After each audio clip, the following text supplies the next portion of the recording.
Hello students, good morning to all of you. Students,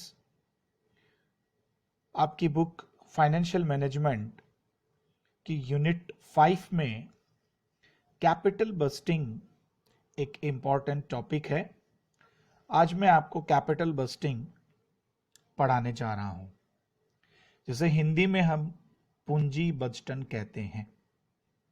students, video में आप देख रहे हैं कि मैंने इस पेज पे कैपिटल बस्टिंग की डेफिनेशन और उसके जो इम्पोर्टेंट मेथड्स हैं वो मैंने लिखे हुए हैं और संक्षेप में लिखे हुए हैं।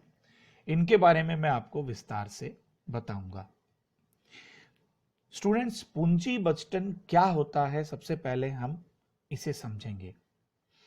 देखिए, यदि मैं एक परिभाषा के रूप में कहूं, एक किताबी भाषा के रूप में कहूं, तो दीर्घकालीन विनियोजन की यानी प्रबंध की एक ये तकनीक है जिसके माध्यम से, जिसकी विधियों के माध्यम से हमें यह पता चलता है कि हम किस परियोजना में विनियोग करें जिससे हमारी फर्म का लाभ अधिकतम हो और उसका लाभ हमें अनेक वर्षों तक प्राप्त हो। ये तो हुई किताब की परिभाषा। अब मैं आपको एक सिंपल भाषा में समझाता हूं कि कैपिटल बस्टिंग क्या होती है। स्टूडेंट्स, मान लीजिए कि आपको आने वाली दीपावली पे स्कूटी खरीदनी है या कोई मोटरसाइकिल खरीदनी है, तो मोटरसाइकिल या स्कूटी कौन सी कंपनी की आप खरीदें, इसका डिसीजन आप कैसे करते हैं? या आने वाले समय में आप कोई दुकान खोल रहे हैं, तो वो दुकान आप किराने की खोलें या कपड़े की दुकान खोलें या जूतों की खोलें या कोई गिफ्ट आइटम खोलें, जनरल स्टोर खोलें, बुक्स की स्टॉल खोलें, इसका फैसला आप कैसे करते हो?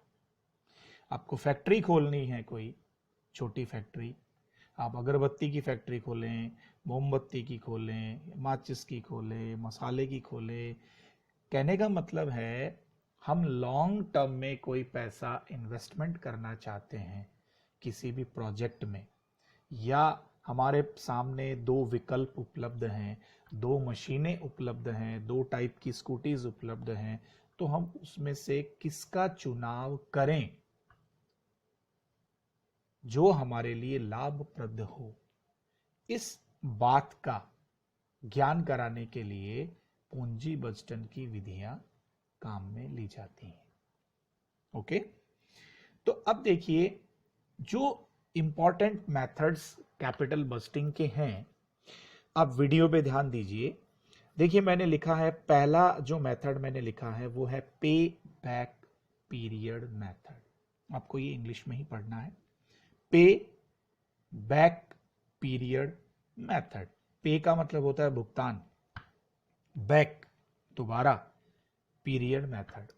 इसका मतलब ये हुआ स्टूडेंट्स कि हम किसी भी परियोजना में या किसी भी मशीन को खरीदने में जितने पैसे विनियोग करते हैं, जितने पैसे खर्च करते हैं, वो हमें कितनी अवधि में वापस प्राप्त हो जाएंगे।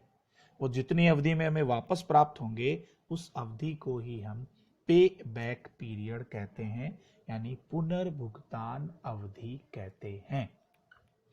आप इसे एक उदाहरण से समझिए।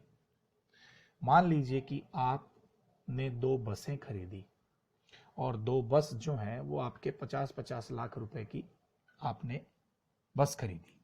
अब एक बस को आप चलाते हैं जयपुर से पिलानी और एक बस को आप चला रहे हैं खेतड़ी से बीकानेर।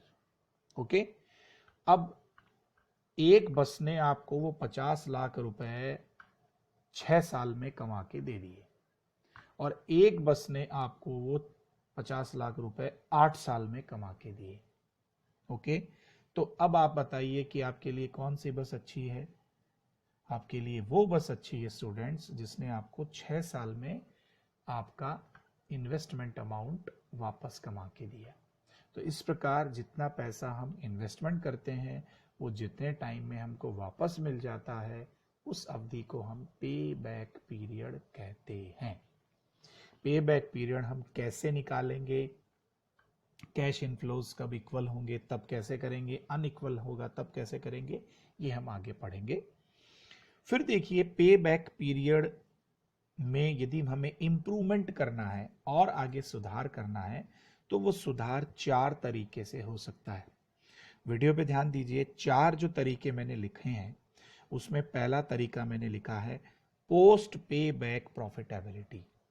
मतलब ड्यूरेबिलिटी के आधार पे यदि कोई प्रोडक्ट लॉन्ग टर्म के लिए हमारे लिए अच्छा है, लॉन्ग टर्म के लिए कोई परियोजना हमें प्रॉफिट देती है, तो वहां पोस्ट पे बैक प्रॉफिटेबिलिटी हम लोग निकालते हैं। ठीक है।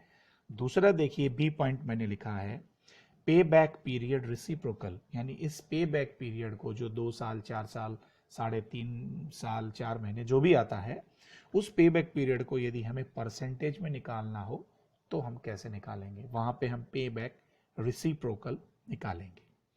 तीसरा मैंने लिखा है बेल आउट पे बैक पीरियड। बेल आउट पे बैक पीरियड में स्टूडेंट्स हमारी स्क्रैप वैल्यू होती है। स्क्रैप वैल्यू का नाम आपने सुना होगा। बिक्री के समय किसी वस्तु का बाजार मूल्य जो होता है उसे हम स्क्रैप वैल्यू कहते हैं। मान लीजिए आपने कोई मोटरसाइकिल 50,000 रुपये में खरीदी और आप आज उसको 5 साल के बाद मान लीजिए आप उसे 20,000 रुपये में बेच रहे हैं, तो 30,000 रुपये तो डेप्रिसिएशन हो गया, और जितने में बेच रहे हैं यानी 20,000 में बेच रहे हैं तो 20,000 क्या है, उसकी स्क्रैप वैल्यू है, सैल्वेज वैल्यू है, जिसको हिंदी में हम अवशेष मूल्य या निस्तारण मूल्य कहते हैं।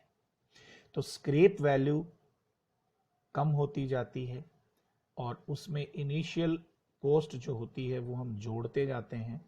जिस वर्ष में ये दोनों अमाउंट बराबर हो जाती हैं, दोनों का कम्युलेटिव फिगर करते हैं, वो अवधि बेल आउट पे बैक पीरियड कहलाती है।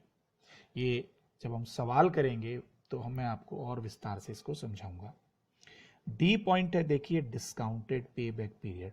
डिस्काउंटेड पे बैक पीरियड वैसे प्रेजेंट वैल्यू मेथड से संबंधित है, लेकिन हम प्रेजेंट वैल्यू की मदद से पे बैक पीरियड निकालते हैं, वहां उसे डिस्काउंटेड पे बैक पीरियड कहते हैं। तो पे बैक पीरियड जो पहला मेथड है उसके अंदर ये 4 छोटे छोटे मेथड हैं जो हम लोग पढ़ेंगे। उसके बाद जो दूसरा इंपॉर्टेंट मेथड है वो है average rate of return method, यानी औसत प्रत्याय दर विधि। सिंपल सा एक फॉर्मूला है, उस फॉर्मूले को हम समझ लेंगे, ARR मेथड हमें आ जाएगा। उसके बाद देखिए तीसरा है net present value method, shortcut में हम इसे NPV कहते हैं, यानी शुद्ध वर्तमान मूल्य विधि। हम कैश इनफ्लोज को डिस्काउंट रेट से मल्टीप्लाई करके प्रेजेंट वैल्यू निकालते हैं, फिर जो टोटल प्रेजेंट वैल्यू आती है उसमें से इनिशियल कॉस्ट यानी लागत को हम घटा देते हैं तो नेट प्रेजेंट वैल्यू आ जाती है। आगे जब हम सवाल करेंगे तो मैं आपको इस विधि को भी विस्तार से बताऊंगा।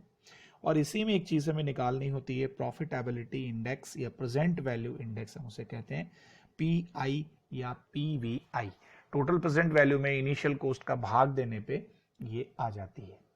इसमें ध्यान में रखने वाली स्टूडेंट्स एक ही बात है कि यदि हमारी नेट प्रेजेंट वैल्यू धनात्मक आती है, पॉजिटिव आती है, तो हम कहते हैं कि प्रपोजल शुड बी एक्सेप्टेड, कोई भी परियोजना होती है वो हमें स्वीकार्य है। और यदि प्रेजेंट वैल्यू धनात्मक आती है तो आप ये मान के चलिए कि आपका प्रेजेंट वैल्यू इंडेक्स भी 1 या 1 से ज़्यादा आएगा, उस स्थिति में हम प्रपोजल को एक्सेप्ट करेंगे। और जो लास्ट मेथड है वो है internal rate of return method, IRR, जिसे हम आंतरिक प्रत्याय दर विधि कहते हैं। स्टूडेंट्स ये 4 मेथड ही आपको पढ़ने हैं। अब आपको दिखने में ये लग रहा है कि एक पेज पे ये सारी चीज़ें आ गई, ये मैंने आपको एक संक्षेप में इनके बारे में बताया है। विस्तार से जब मैं आपको ये बताऊंगा तो काफ़ी बड़ा चैप्टर है ये, काफ़ी सवाल हैं इसके अंदर, और इम्पॉर्टेंट चैप्टर है 5th यूनिट का। इसमें से सवाल हमेशा 20 नंबर का सवाल लगभग पूछा जाता है। आपको अच्छी तरीके से इस चैप्टर को तैयार करना है। इसमें मैं आपको थ्योरेटिकल ज़्यादा चीज़ें नहीं बता रहा हूँ, क्योंकि 20 नंबर का प्रैक्टिकल इसके अंदर क्वेश्चन आएगा। इसलिए मैं डायरेक्ट आपको कैपिटल बस्टिंग के मेथड्स बता रहा हूँ, क्योंकि सारे प्रैक्टिकल जो क्वेश्चंस हैं वो इन्हीं के ऊपर डिपेंड हैं। ओके स्टूडेंट्स, तो ये मैंने आपको मेथड बताया है।